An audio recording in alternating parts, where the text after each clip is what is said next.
Hello and welcome to all of you. तो अब तक हम तीन वीडियो के अंदर यूपीएससी का पैटर्न, प्रारंभिक परीक्षा और मुख्य परीक्षा में जीएस पेपर 1 के बारे में डिस्कस कर चुके हैं। इस वीडियो में हम मुख्य परीक्षा GS paper 2, main paper general studies paper 2 की चर्चा करने वाले हैं। आप सबके जो डाउट्स आ रहे होंगे, हो सकता है कुछ आपके डाउट्स ऐसे, क्योंकि कई बार हालांकि हम केवल पाठ्यक्रम पढ़ रहे हैं, अभी हम किसी भी सब्जेक्ट में या किसी भी टॉपिक में एंटर नहीं हुए हैं, है ना। लेकिन उसके बावजूद मन में कई बार सवाल उठ रहा होगा बहुत सारे। तो ऑब्वियस सी बात है, वो सवाल आप सीधे जो हमारा व्हाट्सएप ग्रुप या टेलीग्राम ग्रुप है वहाँ पर आप डाल सकते हैं, या मुझे आप इंडिविजुअली भी मेल पर या जो ऑफिशियल व्हाट्सएप नंबर दिया है उस पर आप डाल सकते हैं, या इसी वीडियो के कमेंट बॉक्स के अंदर भी आप वो अपने डाउट्स, अपने सवाल डाल सकते हैं, ताकि टीम द्वारा मुझे भेज दिए जाएंगे और फिर हम उसको वहीं पर आंसर कर लेंगे। ठीक है, तो आगे बढ़ते हैं। पेपर 3 की ओर हम लोग बढ़ रहे हैं। और पेपर 3 में कौन कौन से विषय, सॉरी पेपर 1 की चर्चा भी हमने की है। और पेपर 1 के अंदर हमने 4 विषयों के बारे में पढ़ लिया है कि 4 मेजर सब्जेक्ट हैं जो पेपर 1 में हैं। इसी प्रकार पेपर 2 में कौन कौन से प्रमुख सब्जेक्ट हैं उसकी हम बात कर लेते हैं। तो प्रत्यक्ष रूप से देखा जाए तो 3 बड़े सब्जेक्ट यहां पर आपको देखने को मिलते हैं। पहला बड़ा सब्जेक्ट क्या मिलेगा, इसको हम कहते हैं पॉलिटी। मैं डिटेलिंग करूंगा इसकी अभी। दूसरा बड़ा सब्जेक्ट है सोशल जस्टिस, सामाजिक न्याय। और तीसरा बड़ा सब्जेक्ट है इंटरनेशनल रिलेशंस या अंतरराष्ट्रीय संबंध। तो सोशल जस्टिस और अंतरराष्ट्रीय संबंधों को लेकर के तुरंत ध्यान में आता है, हाँ ये अपने आप में एक सब्जेक्ट है। लेकिन उससे पहले जो 3 टॉपिक आपको दिखाई दे रहे हैं, गवर्नेंस, कॉन्स्टिट्यूशन एंड पॉलिटी, ये अपने आप में एक ही विषय है या 3 अलग अलग विषय हैं। तो पॉलिटिकल साइंस में राजनीतिक व्यवस्था के अंदर ये 3 अलग अलग उसकी उपभाग हो गए हैं, सब वर्टिकल हो गए हैं या सब सब्जेक्ट्स हो गए हैं, ऐसा आप कह सकते हैं। ठीक है, तो अगर केवल पॉलिटी मान करके इन तीनों टॉपिक का अध्ययन करेंगे तो मार खाएंगे, घाटे में रहेंगे। सामान्यतः ऐसा होता है कि व्यक्ति एम लक्ष्मीकांत, जो पुस्तक है, बड़ी प्रसिद्ध पुस्तक है, उसको पढ़ लेते हैं और उनको लगता है कि हमारी गवर्नेंस की भी उतनी ही तैयारी हो गई है। नहीं, ऐसा नहीं होता है। गवर्नेंस अपने आप में, यहां पर जो लिखा हुआ है शासन व्यवस्था, तो गवर्नेंस अपने आप में एक बड़ा पोर्शन है जो आपको ऐसी किसी भी पुस्तक जहां पर केवल संविधान, कॉन्स्टिट्यूशन या how to rule the government उसकी चर्चा होगी, वहां पर आपको गवर्नेंस वाला विषय नहीं आएगा। ठीक है, तो गवर्नेंस का अध्ययन अलग से बाकायदा करना पड़ता है। तो ओवरऑल इसको हम कह सकते हैं कि हाँ ये इंडियन पॉलिटी है, लेकिन इसमें गवर्नेंस पर आपको विशेष जोर देना होगा। सामान्यतः पॉलिटी या कॉन्स्टिट्यूशन, संविधान की अधिकतर पुस्तकों में ये जो 2 टॉपिक्स है इनकी चर्चा होती है, संविधान की और पॉलिटी की, यानी कि शासन प्रणाली की। किसी देश में शासन प्रणाली कौन सी है, भारत में शासन प्रणाली की बात हम करेंगे तो क्या आ जाएगा, हमारे यहां पार्लियामेंट्री डेमोक्रेटिक पॉलिटी है, संसदीय लोकतंत्रात्मक शासन प्रणाली है, लेकिन वो गवर्नेंस नहीं है। ठीक है, डिटेलिंग करते हैं एक बार इसकी, आपको ध्यान में आएगा। चलिए, तो सबसे पहला यहां पर तो एक बात तो ध्यान रखिएगा कि अगर आप केवल एम लक्ष्मीकांत जो पुस्तक है, इस इंडियन पॉलिटी वाली जो पुस्तक है, उसके सहारे गवर्नेंस की तैयारी कर लेंगे, ऐसा बिल्कुल नहीं होने वाला है। या गवर्नेंस पर आप कोई भी और पुस्तक पढ़िए और स्टडी मटेरियल पढ़िए, या फिर उन्हीं की लक्ष्मीकांत साहब की एक और पुस्तक गवर्नेंस के ऊपर आती है उसको पढ़िए। ठीक है, पर गवर्नेंस की तैयारी आपको करनी है, वरना मेंस में केवल पॉलिटी की हम लक्ष्मीकांत के सहारे नहीं हो पाएगा। और यहां पर मैंने पुस्तक का जिक्र केवल इसलिए कर दिया है क्योंकि अधिकतर बच्चे इस भ्रम के साथ तैयारी कर रहे होते हैं। ठीक है, वरना बाकी सब्जेक्ट पुस्तकों की बात हम नहीं करने वाले हैं यहाँ पर, वो सब्जेक्ट स्पेसिफिक चर्चा में ही किया जाएगा। चलिए, तो सबसे पहला टॉपिक जो हमारा है वो क्या है, भारतीय संविधान, इंडियन कॉन्स्टिट्यूशन। इसके अंदर क्या क्या पढ़ना है हमको, नंबर 1 ऐतिहासिक आधार, हिस्टोरिकल अंडरपिनिंग्स, यानी कि हम लोगों ने बात की है ब्रिटिश एरा की, मॉडर्न इंडियन हिस्ट्री के अंदर। तो जैसे ही भारत में ब्रिटिश शासन का शुरुआत हो जाता है, वहां से भारत में संवैधानिक शुरुआत भी हो जाती है। और उससे पहले कहीं पर हमको संविधान के बारे में चर्चा मिलती है क्या भारतीय इतिहास के अंदर, कहीं प्राचीन काल में, कहीं मध्यकालीन भारत के अंदर, वो जानकारी थोड़ी सी आपको होनी चाहिए। तो हिस्टोरिकल अंडरपिनिंग, चाणक्य के अर्थशास्त्र की बात की, मनुस्मृति की बात आती है, वो थोड़ा सा नॉलेज आपको होनी चाहिए। दूसरा, संवैधानिक विकास, कॉन्स्टिट्यूशनल डेवलपमेंट, इसके अंदर बड़ी मात्रा के अंदर क्या आ जाएगा, पूरा ब्रिटिश एरा आ जाएगा, उसके दौरान अलग अलग बनाए गए कानून। तीसरा, संविधान संशोधन कैसे करते हैं, है ना, जो वर्तमान संविधान है संशोधन कैसे करते हैं, अब तक प्रमुख संशोधन कौन कौन से हुए हैं, किसी खास संशोधनों के बड़ा प्रभाव पड़ा हो हमारी पॉलिटी के ऊपर, तो वो सबकी चर्चा यहाँ पर आ जाएगी। फिर इंपॉर्टेंट प्रोविजंस, महत्वपूर्ण प्रावधान, और बेसिक स्ट्रक्चर, बुनियादी संरचना। बेसिक स्ट्रक्चर के बारे में आप लोगों ने केशवानंद भारती केस और तमाम उसमें सुना होगा, वो अपने आप में एक सर्टेन टॉपिक है। ठीक है, तो यहां पर संविधान की बुनियादी जानकारी आ गई है। ठीक है, अब उसके बाद फिर डिटेलिंग में जाते जाएंगे, ये हमारा संविधान से जुड़ा हुआ टॉपिक हो गया। हम आगे बढ़ते चले जाएंगे तो वहां पर गवर्नेंस और पॉलिटी आती चली जाएगी।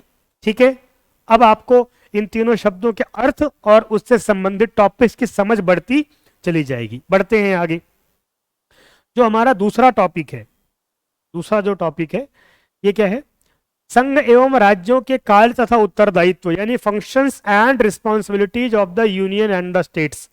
भारत सरकार यूनियन हो गया, भारत के अंदर अलग अलग राज्य हैं, है ना, उत्तर प्रदेश, बिहार, मध्य प्रदेश, राजस्थान, कर्नाटका, तमिलनाडु, यूटीज हैं अलग अलग, दिल्ली हो गया, पौंडीचेरी, पुदुचेरी हो गया। ठीक है, तो उस सब का क्या क्या फंक्शंस और रिस्पॉन्सिबिलिटीज हैं, काम क्या है उनके, यानी रोल क्या है और जिम्मेदारियां क्या है। फिर संघीय ढांचे से संबंधित विषय और चुनौतियां, यानी कि जो फेडरल सिस्टम है, फेडरल स्ट्रक्चर है। अब बोलेंगे ये क्या हो गया फेडरल स्ट्रक्चर, तो ऑब्वियस सी बात है, ये पूरा हमारा इंडिया है, मान लीजिए ये सर्कल जो है ये क्या हो गया, ये इंडिया हो गया, और इसके अंदर अलग अलग स्टेट्स हैं, अलग अलग राज्य हैं, इन दोनों का जो आपस में संबंध है यही है फेडरल स्ट्रक्चर। ठीक है, संविधान के अनुच्छेद 1 में लिखा हुआ है, India shall be a union of states, Bharat राज्यों का एक संघ होगा। तो जो राज्य हैं और उनको मिलाकर के बना भारत है, उनका आपस में क्या संबंध है, उनके कार्यों का, अधिकारों का, दायित्वों का विभाजन, बंटवारा कैसे हुआ है, ये हो गया फेडरल स्ट्रक्चर। तो जो स्ट्रक्चर है उससे संबंधित विषय और चुनौती कौन कौन सी है, जैसे सबसे अच्छा उदाहरण मैं अभी आपको देता हूं। अभी वर्तमान में दिल्ली के अंदर एक विवाद चल रहा है कि दिल्ली के अंदर बहुत सारी सेवाएं हैं, उसका अधिकार किसके पास है, मुख्यमंत्री के पास वो अधिकार है या केंद्र सरकार द्वारा अपॉइंट किए गए गवर्नर के पास। इसी प्रकार सेम ऐसा विवाद आपको केरला के अंदर देखने को मिल रहा है, सीएम और गवर्नर में टकराहट है, तमिलनाडु के अंदर ऐसा देखने को मिल रहा है, बंगाल में हमने बहुत बड़ी मात्रा में देखा है, और भी जब तब अलग अलग समय पर अलग अलग राज्यों में ऐसे विवाद आते रहते हैं। जब टैक्स सुधार की बात हुई थी, जीएसटी की बात हुई थी, तब भी ये विवाद आए थे कि अगर सरकार ज्यादा टैक्स ले रही है तो हमको भरपाई कैसे करेगी, हमको यानी कि राज्यों को, सरकार यानी कि केंद्र सरकार, है ना। तो ये जो विषय बनते हैं कि सेंट्रल गवर्नमेंट, जिसको हम लोग फेडरल गवर्नमेंट शब्द प्रयोग करेंगे, और स्टेट्स, ये जो बुनियादी जो ढांचा है ये, उनका आपस में उसके कारण कौन कौन से इश्यूज खड़े होते हैं और क्या क्या चैलेंजेस आते हैं। तो ये दूसरा यहां पर इंपॉर्टेंट बात हो गई। हम गवर्नेंस पढ़ रहे हैं, अब ध्यान आ रहा होगा आपको। और फिर नहीं, ये पॉलिटी में हो गया। और फिर स्थानीय स्तर पर शक्तियों और वित्त का हस्तांतरण और उसकी चुनौतियां, मैं इसको अलग से मेंशन कर दे रहा हूं। इसको हम क्या कह देंगे, लोकल गवर्नेंस, स्थानीय शासन। आपको ध्यान होगा प्रारंभिक परीक्षा में एक टॉपिक था पंचायती राज, ये वही बात कर रहा है। ठीक है, तो जो स्थानीय लेवल पर कितनी शक्तियां हम दे रहे हैं और उसको कितना फंड दे रहे हैं। ठीक है, शक्तियों का ट्रांसफर, सारी शक्ति केवल सेंटर में है या केवल स्टेट में जो सीएम है, जो मंत्री है उनके पास है, या उन्होंने कुछ शक्ति नीचे भी जिलों के अंदर भी दी है, कुछ शक्ति पंचायतों को भी दी है, पार्षदों को भी दी है, मेयर को भी दी है, जिला पंचायत को भी दी है ना, उसकी बात कर रहा है। और साथ में उनके लिए फंड, शक्ति दे दी, पैसा नहीं है, बजट नहीं है, कैसे काम करेंगे, बजट। और फिर इस सब में आने वाले चैलेंजेस कौन कौन से हैं। ठीक है, इसकी यहां बात हो रही है, इससे आप खुद को रिलेट कर पा रहे होंगे, मुझे ऐसा लग रहा है। आगे बढ़ेंगे। फिर तीसरी बात क्या कह रहा है वो,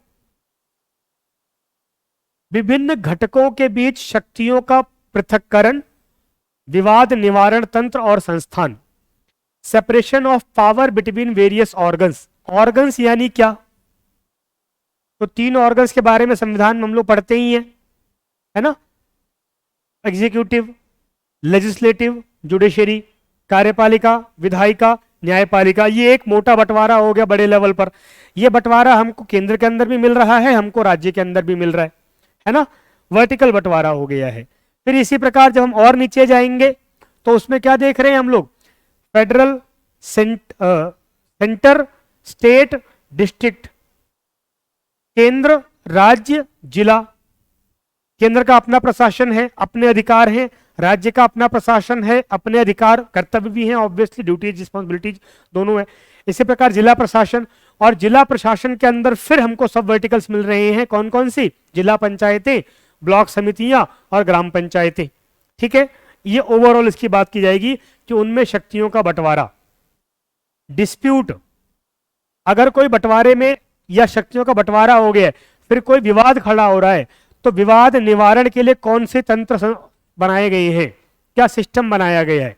ठीक है, अभी विवाद बहुत सारे तरह के होते रहते हैं, आप लोगों ने कैट के बारे में सुना होगा, सर्वोच्च न्यायालय तो है ही, और क्या इसके लिए कोई संस्थान भी बनाया गया है, इसकी चर्चा यहां पर की जाएगी।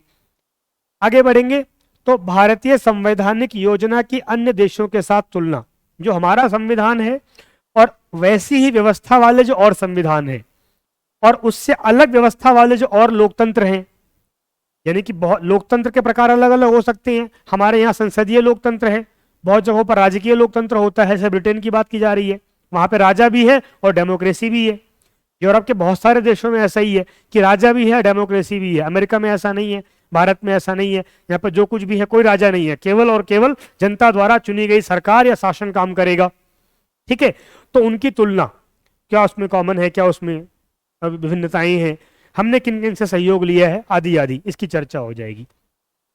आगे बढ़ेंगे तो क्या ध्यान में आ रहा है, थोड़ा सा ब्रश का भी उपयोग कर लेते हैं।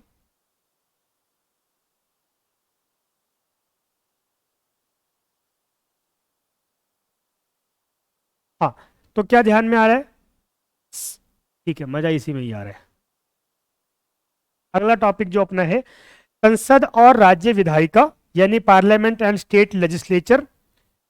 केंद्र में ये काम, देश के लिए कानून कौन बना रहा है, संसद बना रहा है, राज्य के लिए वहां की राज्य विधानसभा बना रही है। अब इसके अंतर्गत स्ट्रक्चर, संरचना, यानी कि संसद में, संसद के कौन सा सदन है, उसके कितने सदस्य होंगे, उनका चुनाव कैसा होगा, सेम यही बात लागू हो जाएगी राज्यों के अंदर। विधानसभा, विधान परिषद, जहां विधान परिषद नहीं है वहां क्यों नहीं है, या बनाने के लिए क्या क्या प्रावधान होने चाहिए, वगैरह वगैरह। उनके कार्य, अधिकार क्षेत्र, कार्य संचालन। अब यहां पर हमने कार्य की बात कर दी, कानून बनाने का काम हो गया। कार्य संचालन, उसमें फिर अलग अलग पार्लियामेंट्री कमेटीज आ जाएंगी, ठीक है ना, फंक्शनिंग। और कंडक्ट ऑफ बिजनेस, चलाने के लिए वहां पर क्या है, कोई सभापति होता है, उनका चुनाव कैसे होगा, उनके अधिकार क्या क्या है। एक मेंबर ऑफ पार्लियामेंट यानी सांसद, या मेंबर ऑफ लेजिस्लेटिव असेंबली यानी एमएलए, विधायक होने के नाते आप पे कौन कौन से अधिकार हैं, वहां पर आप पे क्या क्या काम होंगे आपके, यानी कि एमपी एमएलए के, उनके विशेषाधिकार और शक्तियां, पावर एंड प्रिविलेजेस। ठीक है, और फिर इस सब के कारण कोई उत्पन्न होने वाला और इशू, इस सब की चर्चा। कई बार आप लोगों ने सुना होगा, ऐसा ध्यान में आता है कि वहां जो स्पीकर थे उन्होंने अधिकार से बाहर जाकर के गलत तरीके से कि संसद को बाहर कर दिया, ऐसे आरोप लगते हैं कि सांसद को सत्र से बाहर कर दिया गया। ठीक है, तो ऐसे आरोप प्रत्यारोप भी होते हैं, दल बदल के विषय भी आते हैं। आप लोगों ने विप के बारे में सुना होगा, संसद में रिश्वत लेकर के सवाल पूछना, वोटिंग के बारे में सुना होगा। ऐसे अलग अलग मुद्दों की चर्चा यहां पर की जाएगी। ठीक है, पार्लियामेंट के लिए भी और अलग अलग स्टेट्स की विधानसभाओं के लिए भी। ठीक है, तो अब आपको ध्यान में आ रहा होगा कि ये तीनों टॉपिक वास्तव में अलग अलग हैं, इसके बारे में विस्तृत जानकारी आपको होनी चाहिए। केवल संविधान पढ़ लेने से ये विषय आपके होने वाले नहीं है। ठीक है, चलिए बढ़ते हैं आगे। नेक्स्ट, अब जिस प्रकार हमने 5वें टॉपिक में संसद यानी कि लेजिस्लेटिव असेंबली की चर्चा की, तो 6 टॉपिक के अंदर उसी प्रकार चर्चा किसकी हो रही है, एग्जीक्यूटिव और जुडिशरी की, यानी कार्यपालिका और न्यायपालिका की। 3 अंग हो गए। यहां पर हमने विभिन्न घटकों की बात की थी, वेरियस ऑर्गन्स की बात की थी, एग्जीक्यूटिव, लेजिस्लेटिव, जुडिशरी। अब यहां पर हमने किसकी बात कर ली, लेजिस्लेटिव की, विधायिका की, और यहां पर किसकी बात कर रहे हैं, कार्यपालिका और न्यायपालिका की। तो सेम वही चीजें हैं। उनका स्ट्रक्चर कैसे होगा, संगठन यानी कि कार्यपालिका में कितने मंत्री हो सकते हैं, न्यायपालिका में कितने जज होंगे, प्रमुख कौन होगा, चीफ जस्टिस, कितने साथी, चुनाव कैसे होगा, उसके लिए क्या क्या एलिजिबिलिटी, योग्यताएं, आदि आदि। ठीक है। फिर कार्य क्या होंगे, सरकार के मंत्रालय एवं विभाग, प्रभावक समूह और औपचारिक अनौपचारिक संघ। समझिएगा एक एक करके। पहले यहां पे मिनिस्ट्रीज की बात आ गई, उसके बाद डिपार्टमेंट्स की बात आ गई। एक मंत्रालय है, उसके डिपार्टमेंट अलग अलग होते हैं, तो उसकी चर्चा आएगी। और फिर प्रभावक समूह, ये बहुत इंपॉर्टेंट टॉपिक है, मैं दोबारा इसको दिखाना चाहता हूं। प्रभावक समूह, ये तो सबको क्लियर होगा, मंत्रालय विभाग वगैरह क्या होते हैं। प्रभावक समूह यानी कि प्रेशर ग्रुप्स, ऐसे बहुत सारे समूह होते हैं जो सरकारों पर दबाव डालते हैं मुद्दे उठाने के लिए, उस विषय पर कानून बनाने के लिए। जैसे अलग अलग यूनियंस होती हैं, मजदूरों की यूनियंस हैं, स्टूडेंट्स के अलग अलग संगठनों के बारे में आप लोगों ने सुना होगा। व्यवसायिक समूहों के बहुत सारे संगठन हैं, है ना, जैसे आप लोगों ने फिक्की के बारे में सुना है। बहुत सारे रिसर्च सेंटर होते हैं ऐसे, अलग अलग कर्मचारियों के यूनियन होते हैं, किसानों के यूनियन होते हैं, तो ये प्रभावक समूह कहलाते हैं, सिविल ऑर्गेनाइजेशन जिसके बारे में हम लोग कह देते हैं। ठीक है। फिर औपचारिक अनौपचारिक संघ, वही चीज जुड़ी हुई यहां पर आ गई कि कुछ सरकार द्वारा तय किए गए संगठन हैं और कुछ स्वयं द्वारा बनाए गए हैं लोगों द्वारा।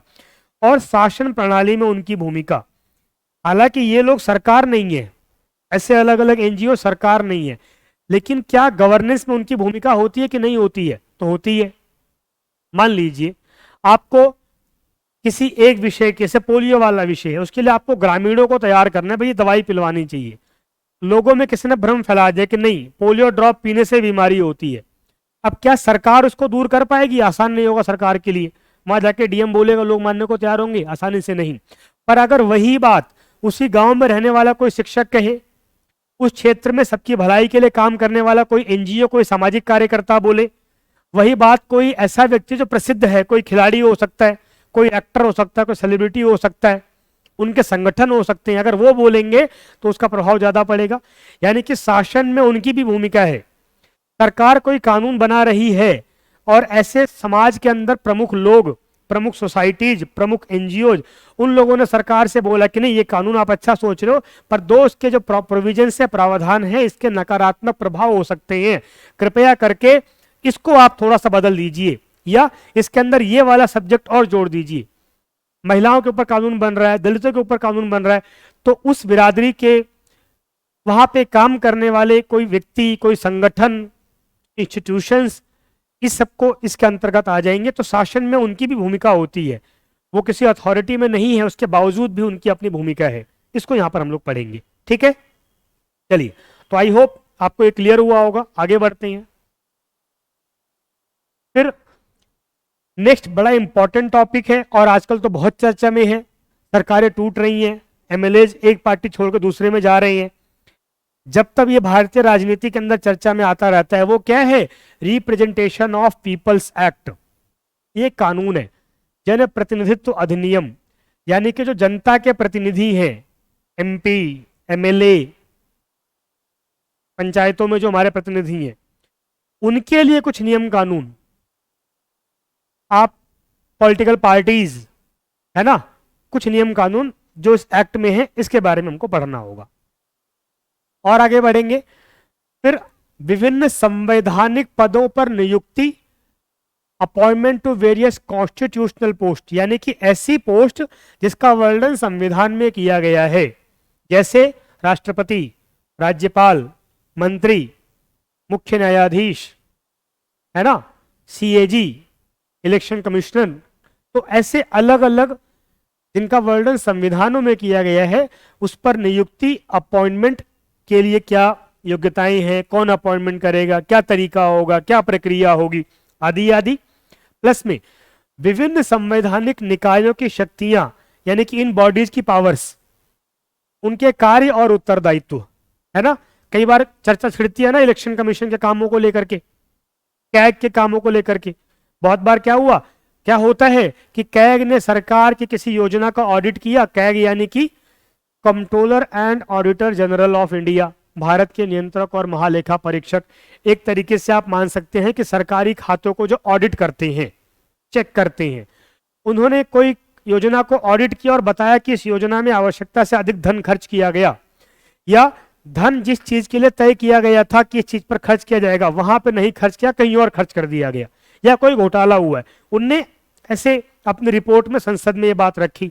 अब तुरंत बहुत सारे लोग, कई बार सरकारें या मंत्री आरोप लगाते कि नहीं ये जो साहब हैं जिन्होंने रिपोर्ट लिखी है प्रभावित है किसी और दल से और विचारधारा से। इलेक्शन कमीशन को लेकर के जब तब ऐसे आरोप सुनने को मिलते हैं हमको, है ना। एक तो बाकायदा हम सबको ध्यान में है कि एक पार्टी है, मैं नाम नहीं लूंगा, वो अक्सर कह देते हैं कि नहीं बैलेट बॉक्स में ही गड़बड़ी थी जी, जो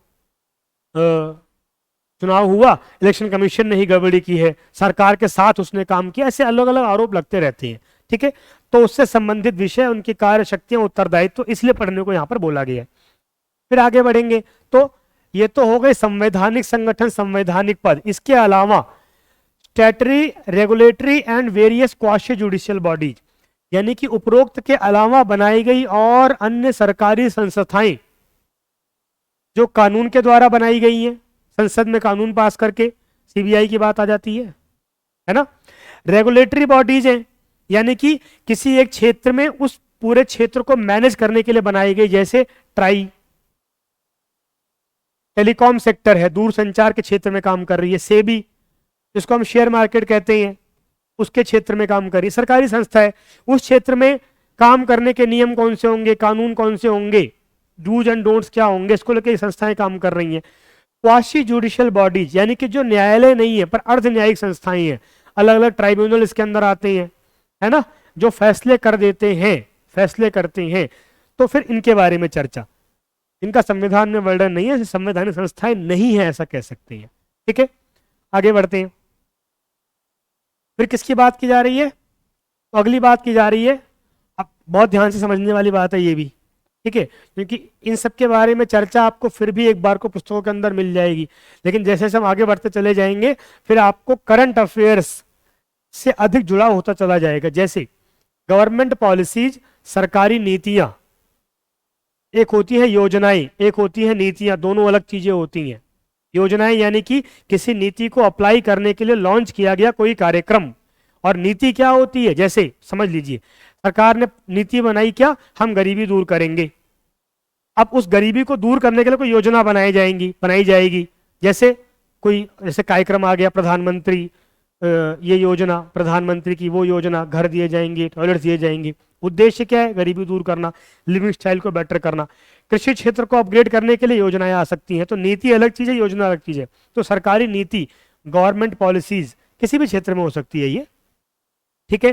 फिर विभिन्न क्षेत्रों में, अन्य अलग अलग सेक्टर में, स्वास्थ्य हो गया, शिक्षा हो गया, कृषि हो गया, अर्थव्यवस्था हो गया, पर्यावरण हो गया, सिक्योरिटी हो गया, स्पेस, अंतरिक्ष हो गया, ऐसे में विकास के लिए हस्तक्षेप, सरकार यानी ये पॉलिसीज कौन कौन सी काम कर रही हैं, और उनके अभिकल्पन तथा कार्यान्वयन के कारण उत्पन्न विषय, यानी कि जब सरकार ने कोई पॉलिसी बनाई, उस पॉलिसी के कारण कोई योजना, कानून, नियम बनाया उसने, उस नियम के कारण जो इफेक्ट हो रहा है, जो प्रभाव हो रहा है, उससे कारण कोई चुनौती खड़ी हो रही है, तो फिर उस सबका ओवरऑल अध्ययन, ठीक है।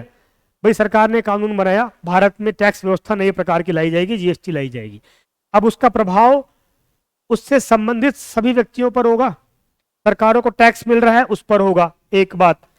जितने कॉर्पोरेट संस्थाएं हैं, जितने इंटरप्राइजेज हैं, चाहे वो कोई होटल हो, चाहे वो कोई सर्विस देने वाला और भी कोई भी संस्था हो सकती है ना, जो भी ऑफिशियली ऑन पेपर कार्य कर रहा है, सब पर प्रभाव उसका हो रहा है ना।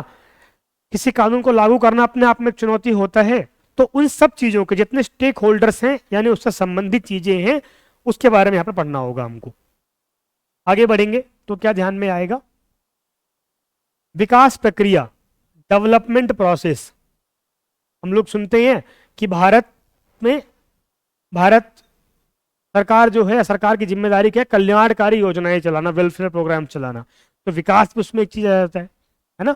तो डेवलपमेंट प्रोसेस, विकास प्रक्रिया, और फिर इसके द्वारा एंड द डेवलपमेंट इंडस्ट्री यानी विकास उद्योग। अब इसको समझिएगा, हमको डेवलपमेंट करना है तो सरकार की अपनी एक सीमित भूमिका होती है।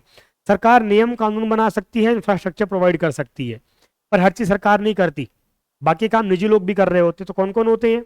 गैर सरकारी संगठन, जिसको हम कहते हैं एनजीओ। इनकी अपनी भूमिका है विकास के अंदर, अवेयरनेस फैला रहे हैं, लोगों में जागरूकता लेकर के आ रहे हैं, शिक्षा को बढ़ावा दे रहे हैं, नशा कम कर रहे हैं, महिलाओं को मजबूत कर रहे हैं, ऐसे अलग अलग काम हो सकते हैं।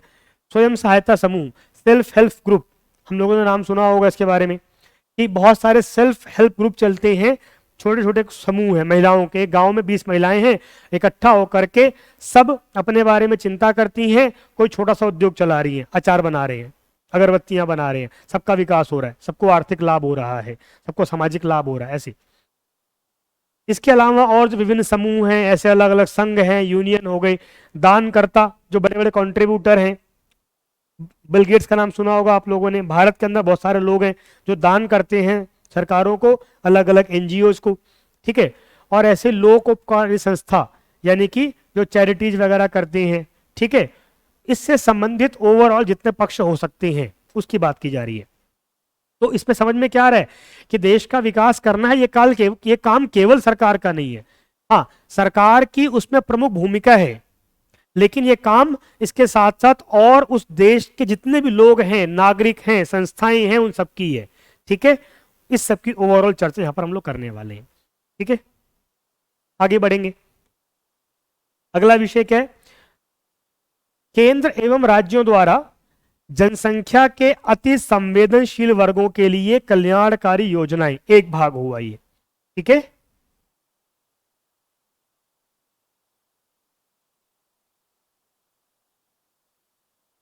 अब वर्ड क्या समझिएगा? जनसंख्या के अति संवेदनशील वर्ग या vulnerable sections of the population, यानी कि ओवरऑल जो हमारी आबादी है, हमारे जो नागरिक हैं, उसके अंदर कुछ भाग ऐसा है जो अधिक समस्या में है, जिसको अधिक समस्याओं का सामना करना पड़ता है। जैसे हम लोग बात करते हैं अल्पसंख्यक की, हम लोग बात करते हैं अनुसूचित जाति जनजाति की, हम लोग बात करते हैं बच्चों की, बुजुर्गों की, हम बात करते हैं महिलाओं की, हम बात करते हैं जनजातीय क्षेत्रों की, पहाड़ी क्षेत्रों की, यानी कि जिनको समान लेवल से अधिक मुसीबतों का सामनों का मुसीबतों का, समस्याओं का, चुनौतियों का सामना करना पड़ता है। उसके लिए सरकार की योजनाएं, सरकार पॉलिसी लेकर के आती है ना। सीनियर सिटीजन्स को टैक्स में लाभ अधिक मिलता है, महिलाओं के लिए अलग प्रावधान है, बच्चों के लिए अलग प्रावधान होते हैं, ठीक है। तो वो हो गए। ऐसे ही एससी एसटीज के लिए हो गया, माइनॉरिटीज के लिए हो गया। और फिर किसी कंटिन्यूशन है आगे, एंड और इन योजनाओं का कार्य निष्पादन and performance of these schemes. तो ऑब्वियस सी बात है, सीधे सीधे यहां पर सरकारी योजनाओं की चर्चा की जाएगी, गवर्नमेंट स्कीम्स की चर्चा। इसके बाद अब इन जो ये वर्ग हैं, ये जो सेक्शंस हैं, इन अति संवेदनशील वर्गों की रक्षा और बेहतरी के लिए गठित तंत्र, विधि, संस्थान एवं निकाय। अभी पहले योजनाओं की बात की, अब इन वर्गों के लिए कोई अलग से बॉडी बनाई गई है क्या? जैसे राष्ट्रीय महिला आयोग बना हुआ है ना, एससी एसटी कमीशन बना हुआ है, अल्पसंख्यक आयोग बना हुआ है, माइनॉरिटी कमीशन बना हुआ है, ठीक है। कानून बनाए गए हैं अलग अलग इस प्रकार के, ठीक है, जहां पर जो महिलाओं के लिए विशेष कानून बनाए गए हैं, बच्चों के लिए कानून बनाए गए हैं, दलित समुदायों के लिए कानून बनाए गए हैं। हालांकि दलित शब्द का प्रयोग करना ठीक नहीं है, मैं वापस लेता हूं उसको, क्योंकि संविधान में कहीं भी शब्द का प्रयोग नहीं किया गया है और किसी भी कानून में भी शब्द का प्रयोग नहीं किया जाता है। अनुसूचित जाति जनजाति, शेड्यूल कास्ट एंड ट्राइब्स, ऐसे शब्दों का प्रयोग किया जाता है। तो उनके लिए कोई अगर संगठन बना है सरकारी, उसकी बात की जाएगी, कोई मैकेनिज्म है तो उसकी बात की जाएगी। फिर आगे बढ़ेंगे हम लोग, तो अब एक और स्टेप आगे बढ़ जाते हैं। वो क्या हो जाता है समझिएगा, 3 विषय हैं: स्वास्थ्य, हेल्थ, शिक्षा, एजुकेशन, मानव संसाधन, ह्यूमन रिसोर्स से संबंधित, यानी इश्यूज रिलेटिंग टू, संबंधित सामाजिक क्षेत्र सेवाओं के विकास और प्रबंधन से संबंधित विषय। यानी इन 3 इश्यूज पर के विकास के बारे में किए जाने वाले काम, योजना, पॉलिसी, नियम, संगठन, उसकी बात आ जाएगी, ठीक है। क्लियर हो गया 3 चीजों के बारे में, क्योंकि वर्तमान में भारत जैसी बड़े आबादी वाले देश में इसकी बड़ी आवश्यकता है, तेजी से ग्रोइंग करती कंट्री में इसकी बड़ी आवश्यकता है। और फिर चौथा और एक इंपॉर्टेंट विषय आता है, गरीबी और भूख से संबंधित विषय, ठीक है, पॉवर्टी इसकी चर्चा हम लोगों ने पेपर 1 के अंदर भी की थी, पॉवर्टी वाले इशू पर, डेमोग्राफी वाले इशू पर। अब यहां समझने वाली बात क्या है कि जैसे ही यहां पर हमारा पॉलिटी, गवर्नेंस और कॉन्स्टिट्यूशन वाला टॉपिक खत्म हो जाता है, और यहां पर, और यहीं से ही सामाजिक न्याय यानी सोशल जस्टिस वाले विषय के टॉपिक शुरू हो जाते हैं। तो इतने बड़े इंपॉर्टेंट टॉपिक्स दिए हुए हैं गवर्नेंस में, कॉन्स्टिट्यूशन में और पॉलिटी में, ये ध्यान रखने वाली बात है। पेपर 1 में हमने भारतीय समाज की बात की थी। अब यहां पर हम क्या बात कर रहे हैं कि वो जो भारतीय समाज है उसके जो अलग अलग वर्ग हैं, उनकी चुनौती, समस्याएं, समाधान आदि आदि आदि। ठीक है, तो यहां से वो टॉपिक शुरू हो गया है हमारा, 2 टॉपिक उसके आ चुके हैं। नेक्स्ट में अगला आएगा। अब क्या आ गया? अच्छा, फिर गवर्नेंस का बीच में टॉपिक दिया हुआ है, ये 2 टॉपिक जो है ये गवर्नेंस के टॉपिक दिए हुए हैं। ठीक है, तो एक शासन व्यवस्था, पॉलिटी सॉरी, उसमें ट्रांसपेरेंसी और जवाबदेही, अकाउंटेबिलिटी। फिर ई गवर्नेंस, उसके अलग अलग मॉडल्स, उनकी लिमिटेशंस, सिटीजन चार्टर, फिर ट्रांसपेरेंसी यहां पर आ गया है, एसेट्रा एसेट्रा। अब इसका मतलब क्या है कि जो गवर्नेंस है, जो शासन व्यवस्था है, वो शासन व्यवस्था किस प्रकार जवाबदेह है, जो काम उसको दिया गया वो करना है, अगर नहीं कर पाए तो उसके लिए क्या प्रावधान है। ठीक है, उस सब की चर्चा यहां पर आएगी। एक इसमें ई गवर्नेंस बड़ा प्रसिद्ध हो रहा है पिछले कई वर्षों से, क्योंकि डिजिटल एज है। ऐसे में गवर्नेंस सहज रूप से सरकार निचले व्यक्ति तक पहुंचे, ये हो गया ई गवर्नेंस। जैसे अभी हम लोगों ने आधार के बारे में सुना है, सबका आधार बनाए, अपना आधार कोई भी अपने मोबाइल नंबर के ओटीपी के थ्रू उसमें जानकारियों को अपडेट कर सकता है ना। बहुत सारे ऐसे आज सुविधाएं सरकारी हैं जो आपको घर बैठे अपने मोबाइल के माध्यम से उपलब्ध हो जा रही हैं, और तमाम ऐसे विषय में आ जाते हैं। ठीक है, और फिर एक चीज जो आप बनने वाले हैं, role of civil services in a democracy, लोकतंत्र में सिविल सेवकों का योगदान, जो आईएएस हैं, आईपीएस हैं। इससे पहले हम लोगों ने चर्चा किसकी की, कार्यपालिका, न्यायपालिका, विधायिका की चर्चा ज्यादा की थी, है ना। कार्यपालिका का ही एक भाग, शासन का ही एक भाग सिविल सेवक है, तो उनकी क्या भूमिका हो सकती है लोकतंत्र के अंदर। कहीं पर वो लोकतंत्र को बढ़ावा भी दे सकते हैं, और कहीं कहीं पर वही लोकतंत्र के लिए खतरा भी बन सकते हैं, है ना। थोड़ा बहुत आप लोग नक्सलाइट्स वगैरह के लिए, नक्सलिज्म वगैरह के बारे में पढ़ेंगे, सिक्योरिटी इश्यूज में पढ़ेंगे, तो वहां भी इसका एक पक्ष जानने को आपको मिलेगा। ये विश्लेषणात्मक वाला पक्ष हो जाता है। ठीक है, तो इसकी चर्चा यहाँ पर आ जाएगी। आगे बढ़ते हैं हम लोग। अब यहाँ पर हमारा अंतरराष्ट्रीय संबंध शुरू हो जाता है, ये चारों जो टॉपिक्स हैं। तो उसमें क्या क्या है, सबसे पहली बात भारत और उसका अड़ोस पड़ोस, India and it's neighbourhood relation, जो हमारे पड़ोसी हैं, है ना। अगर हम इधर पाकिस्तान से शुरू करें तो पाकिस्तान हो गया, ऊपर चीन हो गया, नेपाल हो गया, बांग्लादेश हो गया, म्यांमार हो गया, श्रीलंका हो गया, मालदीव हो गया, जितने हमारे पड़ोसी हैं उनसे हमारे संबंध कैसे हैं, यानी India and it's neighbourhood countries. फिर उसके आगे हम लोग बढ़ेंगे तो यहाँ पे 3 शब्द हैं, द्विपक्षीय, क्षेत्रीय और वैश्विक समूह। अंतरराष्ट्रीय सब अलग अलग संगठन चलते हैं। ये संगठन 3 तरह के हो सकते हैं। एक संगठन जिसमें 2 देश मेंबर हैं, 2 पार्टीज मेंबर हैं, ठीक है, बायलेटरल हो गया। फिर क्षेत्रीय समूह, जिसके अंदर किसी एक क्षेत्र विशेष के कई देश हैं, जैसे सार्क के बारे में सुना होगा आप लोगों ने, उसमें साउथ एशिया के कंट्रीज सारी आ गई हैं, है ना। और फिर वैश्विक समूह, जो जिसमें ये दोनों ऐसे आधार नहीं है, इसके अलावा कोई ग्रुप, जैसे G20 की बात अभी हम लोग कर रहे हैं, यूएनओ हो गया, IMF हो गया, क्वाड हो गया, ये सब क्या है, वैश्विक समूह है। ठीक है, तो इस सब के समूहों के बारे में चर्चा, ग्रुपिंग्स की बात की गई है। फिर भारत से संबंधित या भारत के हितों को प्रभावित करने वाले करार, ये समूह तो प्रभावित कर ही रहे हैं, पर हमने कोई ऐसे अग्रीमेंट पर साइन किया हुआ है जो हमारे हितों को या हमको प्रभावित कर रहा है। जैसे भारत यूएनओ का सदस्य है तो ऑब्वियस सी बात है उसके बहुत सारे कानूनों पर हमने साइन किया हुआ है, अंतर्राष्ट्रीय न्यायालय, सुरक्षा परिषद, सिक्योरिटी काउंसिल। इसी प्रकार world trade organisation, international monetary fund, अंतर्राष्ट्रीय मुद्रा कोष, इंटरपोल के बारे में सुना होगा आप लोगों ने। तो अलग अलग विषयों पर कोई अंतर्राष्ट्रीय कानून बन रहा है या कोई हमने अग्रीमेंट किया हुआ है, उस पर हमने साइन किया हुआ है, तो उन ऐसे प्रमुख एग्रीमेंट्स के बारे में, उसका हमारे ऊपर प्रभाव, इस सब की चर्चा यहाँ पर की जाएगी। और आगे बढ़ेंगे तो भारत के हितों पर विकसित और विकासशील देशों की नीतियों और उनकी राजनीति का प्रभाव। विकसित देश कौन से, जिसको कई बार हम लोग अमीर देश कह देते हैं, डेवलप्ड कंट्रीज, और विकासशील देश तुलनात्मक तौर पर गरीब देश।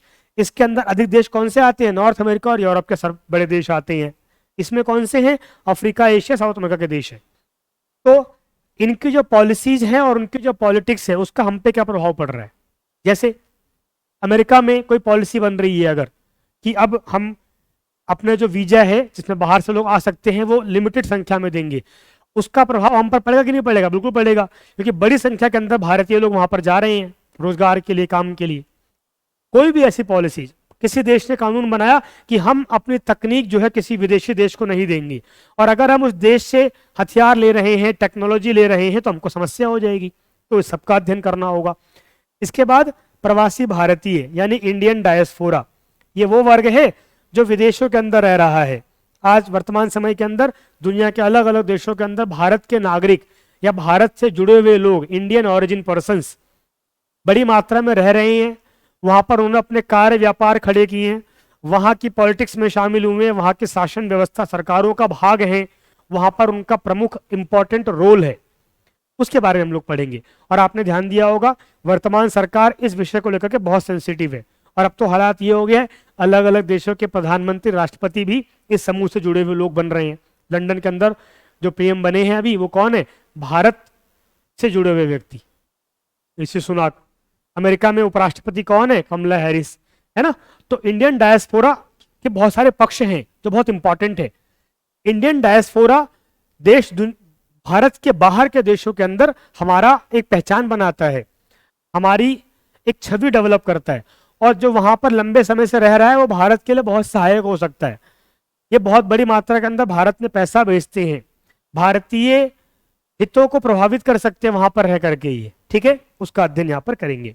और सबसे लास्ट में क्या आ जाएगा, प्रमुख अंतरराष्ट्रीय संस्थाएं, उपरोक्त जो आ गई वो आ गई, तो उसमें जो ग्लोबल संस्थाएं हैं जैसे यूएनओ, उसके बारे में आ जाएगा। संस्थाएं, एजेंसीज एंड फोरा, यानी कि संस्थाएं, संस्थान और मंच। अब ये एक ही बात है, उद्देश्यों का फर्क आता है। यूएनओ हो गया, पर्यावरण करने के लिए काम करने वाली संस्थाएं हो गई, यूनिसेफ है, ठीक है, और अलग अलग मंच हैं, फॉरम्स हैं, G20 हो गया, और ऐसे। उनका स्ट्रक्चर कैसा है, उनका मैंडेट कैसा है, कितने सदस्य हैं, है ना, वो अपना कार्य कैसे करती हैं, फंक्शन कैसे करती हैं, वो सबकी यहाँ पर चर्चा हो जाएगी। ऑब्वियस सी बात है, इसमें हम ऐसी संस्थाओं की बात ज्यादा करेंगे जिनसे भारत जुड़ा हुआ या जिनका प्रभाव भारत के ऊपर होता है, ठीक है। तो ये हमारा पेपर 3 हो गया। आपको ध्यान में आ रहा होगा कि इसमें से बहुत सारे विषयों से आप लिंक कर पा रहे होंगे, पर बहुत सारे विषय आपके लिए एकदम नए आए होंगे, है ना। सोशल जस्टिस से जुड़े हुए बहुत सारे विषय हैं, और इसी प्रकार बहुत सारे विषय जो इंटरकनेक्टिंग है, आपस में जुड़े हुए हैं। हम लोगों ने पेपर 1 में इंडियन सोसाइटी की बात की है, यहाँ पर सोशल जस्टिस की बात की है। दोनों विषय बहुत बड़ी मात्रा में आपस में जुड़े हुए हैं। हम लोगों ने यहाँ पर संविधान की बात करते हुए हिस्टोरिकल अंडरपिनिंग की बात की है, तो उसका संबंध तुरंत मॉडर्न हिस्ट्री से हो जाएगा हमारा, ठीक है। तो ये अभी पेपर 2 की चर्चा हो गई है। आपको सिलेबस स्पष्ट हुआ होगा। मैं फिर से वही आग्रह करूंगा कि ये सब कुछ आपके सामने हमेशा होना चाहिए, ये पूरा सिलेबस आपकी नजरों के सामने हमेशा रहना चाहिए और आपके दिमाग में एकदम कंठस्थ हो जाना चाहिए। विशेष रूप से जो सोशल जस्टिस और आईआर के टॉपिक्स हैं, क्योंकि ये डायनेमिक टॉपिक हैं, करंट के विषयों से जुड़े हुए टॉपिक हैं, तत्कालीन सरकारों द्वारा लागू की जा रही योजनाओं और नीतियों से संबंधित टॉपिक है, नए डेवलपमेंट से जुड़े हुए टॉपिक है। तो जब आप करंट अफेयर्स का अध्ययन कर रहे होंगे, समाचार पत्र पढ़ रहे होंगे, मैगजीन पढ़ रहे होंगे, उस दौरान आपके माइंड में हिट होना चाहिए कि ये जो टॉपिक मैं पढ़ रहा हूँ ये इस विषय से जुड़ा हुआ है, या इस विषय से जुड़े हुए कौन कौन सी चीजें आजकल चर्चा में है जो मुझे अपनी डायरी में नोट करनी है, करंट अफेयर्स की वर्ल्ड डायरी में, ठीक है। तो ये इसकी प्रमुख भूमिका हो गई। अगली वीडियो के अंदर हम लोग जीएस पेपर 3 के बारे में चर्चा करेंगे, जो अपने आप में बहुत डायनेमिक पेपर है, बहुत गतिशील है। यहाँ फिर भी लगभग बहुत सारी चीजें फिक्स है, एक बार पढ़ लिया, याद कर लिया, समझ लिया, काम हो जाने वाला है। पेपर 3 में ऐसे अधिकतर विषय ऐसे हैं जो लगातार बदल रहे होते हैं, करंट के विषयों से जुड़े रहते हैं, ठीक है। तो फिर मिलेंगे, थैंक यू, धन्यवाद।